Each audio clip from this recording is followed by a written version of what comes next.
At the end of 2025, Intel's stock was sitting at $36.90. By August 10th, 2026, the same stock had crossed $101, and the company announced it was raising $15 billion in a single day by selling new shares to the public. That is one of the largest equity offerings in the history of American technology. The company everyone spent the last 3 years writing off just walked back into the most important race in technology with a check that almost nobody saw coming. And the reason Intel can raise $15 billion right now, at this moment, tells you something important about where the entire AI industry is actually headed. To understand what Intel is doing, you have to understand what it is competing for. Every AI model you use, every chatbot, every coding tool, every voice assistant runs on chips. And the chips that matter most are not just the ones powering the AI itself. They are the chips inside the servers, the data centers, and the physical infrastructure that makes AI work at scale. For years, one company has controlled that world almost completely. Taiwan's semiconductor manufacturing company, better known as TSMC, makes the most advanced chips on Earth, and it makes them for almost everyone. Nvidia runs on TSMC. Apple runs on TSMC. Google's custom AI chips run on TSMC. AMD runs on TSMC. If you wanted the best silicon on the planet, you went to Taiwan. That arrangement worked fine for a decade. But then the AI boom arrived and everything changed. TSMC's most advanced manufacturing lines are now so in demand that the company has run out of capacity. Nvidia is moving its next-generation chips to a newer process.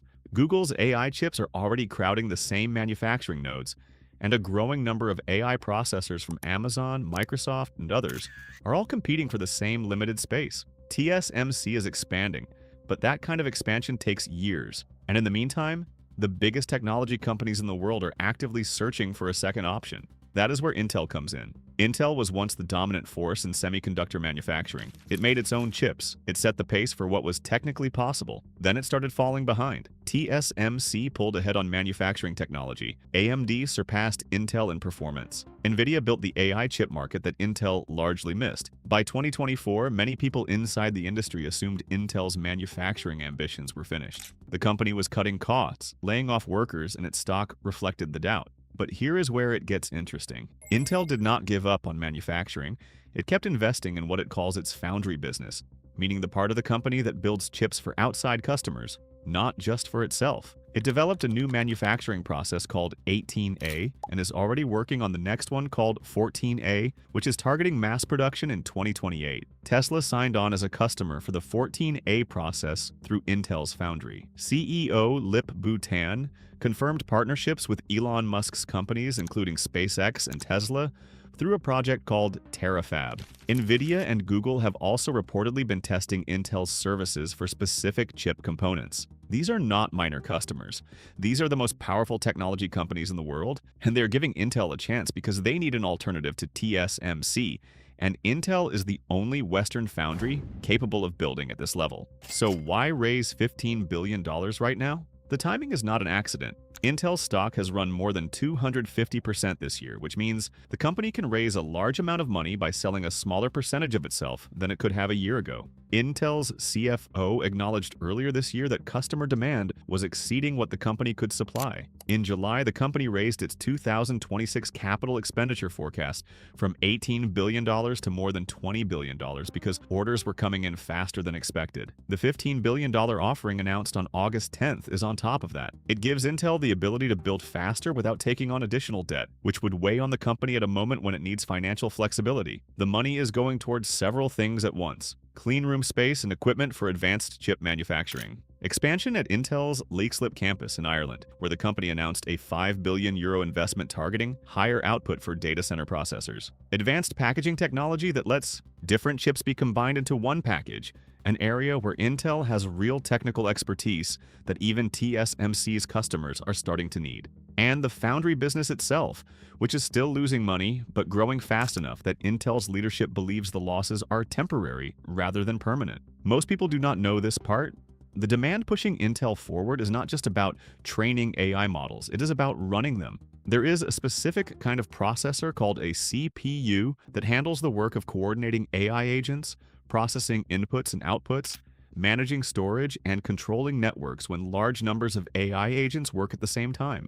As AI agents have started running inside companies at scale, each one doing tasks on its own, The demand for these coordination processors has grown faster than anyone planned for. Intel makes a lot of CPUs, and Intel's executives said earlier this year that server CPU demand tied to the spread of AI agents was rising faster than expected and had exceeded production capacity. This is not the AI chip story most people have been following. It is a quieter version of the same race happening one level below the flashier news about Nvidia and AI accelerators. To put the scale of all this in perspective, TSMC reported $35.9 billion in foundry revenue in just the first quarter of 2026. Intel Foundry reported $5.4 billion in the same period with a $2.1 billion operating loss. The gap is real and it is large. TSMC's gross margin is 67.7%, which is an extraordinary number for a manufacturing business.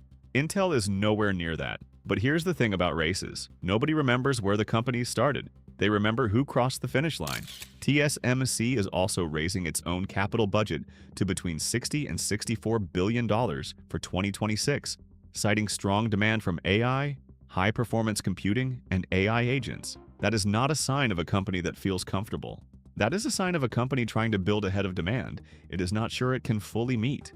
And TSMC's capacity constraints are exactly the opening Intel is trying to walk through. The US government has also taken a 10% equity stake in Intel through the CHIPS Act, giving the company both financial backing and political support for the idea that America should not depend entirely on Taiwan for the chips powering its most important technology.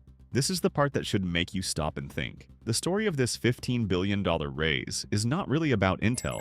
It is about what Intel's ability to raise this money at this moment tells you about the broader AI infrastructure race. A company that many people had written off as irrelevant a year ago just raised one of the largest sums in American technology history in a single transaction because the demand for chips is so intense and the fear of depending on a single foreign supplier is so real that investors were willing to hand Intel $15 billion to try and compete. The AI boom is not just about models and chatbots. It is about who controls the physical machinery that those models run on. And for the first time in years, that question does not have a simple answer. Intel has burned investors before. Its manufacturing roadmap has slipped in the past. The 14A process targeting mass production in 2028 still has to actually work at the yields that customers need. Tesla signed on, but Tesla announcing a deal and Tesla shipping high volumes of chips are two different things. TSMC's 67% gross margin shows just how hard it is to build a profitable chip manufacturing business, and Intel is a long way from those numbers.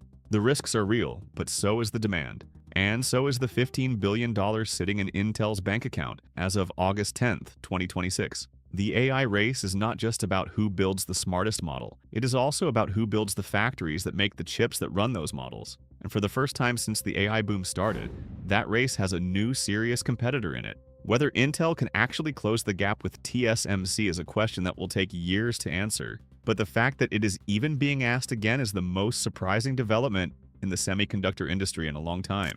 If you want to keep following this story as it unfolds, subscribe so you do not miss the next chapter. And drop a comment below telling me whether you think Intel can actually pull this off, or whether this is another false start. I genuinely want to know what you think.